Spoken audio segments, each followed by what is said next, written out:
Okay, so today we're going to be doing clutch alignment on the Pro Cross. This is a XF 9000 2014, and we're going to go ahead and show you what to do with your OSP alignment tool and how to install your engine bump stop and what these spacers do, the supers and extremes. So we'll go through all of that. The first thing we're going to do is, obviously you can see here I've got this led torn down pretty far. You don't need to take off your gas tank or hood or any of that stuff if you don't want. The clutch guard does need to be removed, the front and the rear. The front gets removed, three bolts here, a front bolt here, and this back bolt here, nut and bolt. And then the front part can be removed. The rear part is obviously just clips in, so then you can expose your clutch. So now we're going to just go ahead, take our tool set up here that we have. As you can see, we got the tangs on one side, all on the same side.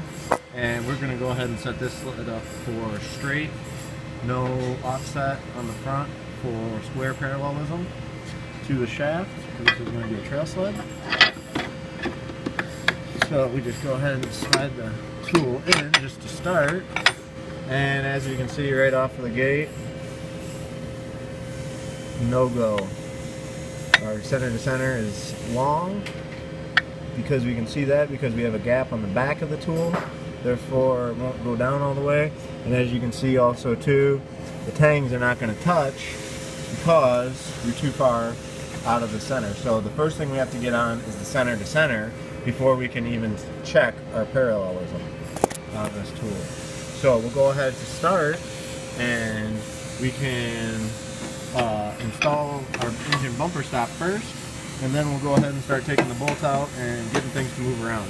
So basically, the first thing we'll do is we'll just take our piece, we'll just kind of hold it up here, make sure everything lines up, which it does nice.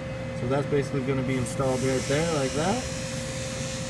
So what we're going to do to install that is we're going to drill out 3 of the factory rivets, this one, and this one. And so that way you can see here the piece already has the pre-drilled holes in it for the rivets, and we gave you new rivets to go ahead and rivet it back on. So we'll go ahead and drill these 3 rivets out. Very crucial that you use the correct 3/16 drill bit size. You don't want to open these holes up anymore because this is the heat exchanger. So you don't want to drill sideways, crooked, nothing funny. Get the rivets out, pop them out with a punch, and put the new rivets in. Now with the hole drilled, we're going to install the bolt with the head facing on the inside of the tunnel, nut facing out. Okay, now with the plate installed, we're going to go ahead and install the pad. So the little washer goes underneath this bolt, and then this goes on like so, and then the bolt will go through. So we'll go ahead and install that. Alright, so now that we have bumper plate installed and pad, we didn't tighten this all the way down yet. We're going to leave this loose for our motor alignment. So now that our bumper install is complete, and we're not going to tighten this up yet either. I'm going to leave this still loose. Just have your plastic piece set in there. And so now we're going to go ahead and remove this bolt, and we're going to start aligning the motor, seeing where we got to be to get it into alignment.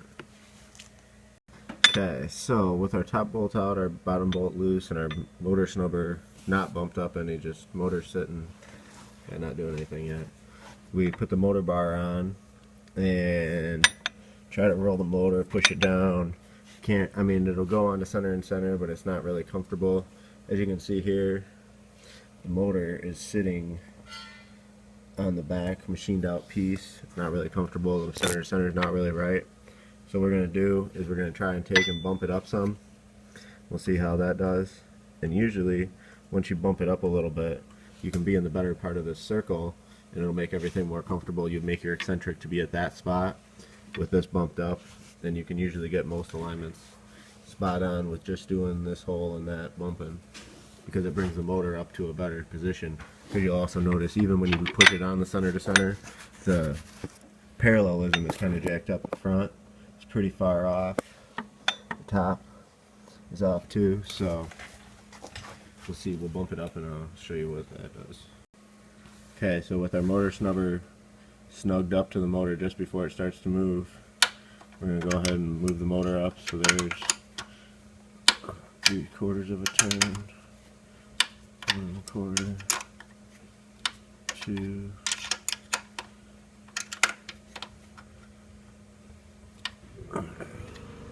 2.5, 3 turns to get that up. You see the motor moved up considerably. The gap here is in a better position now, and we'll go ahead and put our tool on.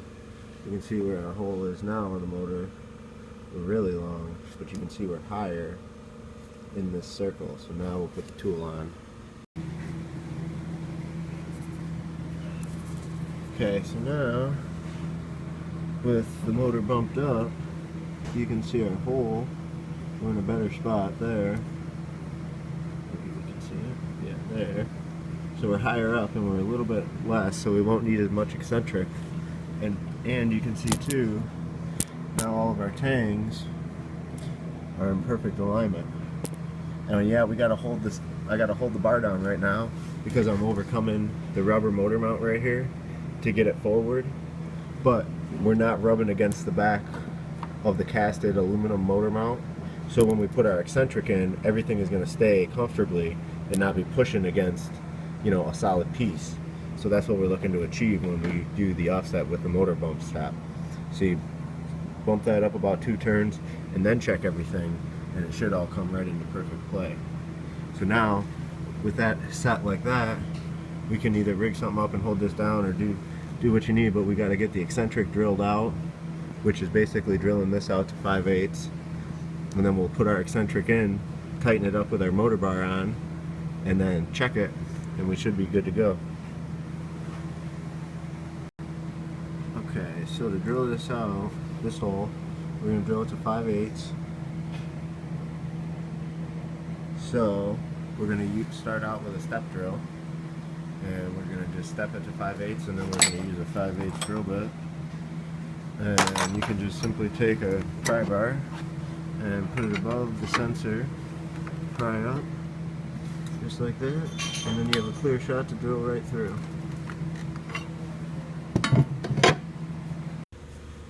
Okay, so now we have our hole drilled out. You can see where we got to be, right there within the eccentric. It'll focus, there it goes. So you can see we're within the eccentric, and we're going to be in the super range. And we have 2 styles of eccentric, super and extreme. The extreme is like a half a circle, and that's going to be for like extreme cases, like maybe chassis twisted, or you know, something's going on, or you're not deciding to use a motor bump stop. You may have to use an extreme, but typically if we're using a motor bump stop, we can get away with the super on almost all the sleds. If you just give it some bump and do the, like we showed here. I also got a C-clamp holding that in just to make sure that it's true on center to center. I tighten this bolt right here, and that kind of helps hold everything better too. So we'll go ahead and get our eccentrics and get our bolts in and wrap it up. Alright, with our eccentrics now, we have our super, which is what most sleds require when you're using an engine bump stop, and then we have our extreme, which is, like I was saying, for the things that are way off. You know, usually when you use these, you have to grind on the back side of this, grind in here to open it up so that your washer fits. As you can see with this eccentric, it's the same size all the way around, so no matter where you're eccentricing at, you can always get the washer to fit. That's going to be the key. So now what I like to do, I got everything set up where I want it still, and our bolt hole is there. So I want to go ahead and just start my bolt first to make sure that I'm going in straight, and then I'll take a screwdriver or something and push the eccentric into position to ensure that it's sitting resting, not under tension. That's the key to making all this work, is having it be rested at this position, so then it wants to, so that it can hold it and be strong here.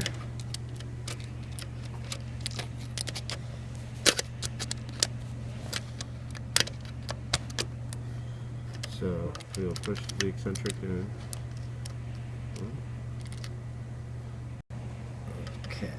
Now with the eccentric getting pushed in, we want to be able to just push it in nice and gently, not a lot of force, and then we'll go ahead and check our washer. That fits up in there, which it fits nicely. So as you can see, we had to move the bolt hole considerably, make it all fit, and now our bolt is nice and loose, so we get turned in, tighten it up, put some blue Loctite on this, and we will be all set. And then once we get this done, we'll go ahead and pull our C-clamp off and check our motor alignment. Okay, and as you can see, we got it tightened up, and our motor bar now falls nicely down onto it, no force needed. Perfect center to center, push it up against here, push it onto there, make a check, we're touching on all 3 tangs, so we are good to go, and that's how we align our 1100s. And now we just want to lock down our lock bolt on our pump stop and ensure both our bolts are good and tight, and reinstall everything, and we're ready to go.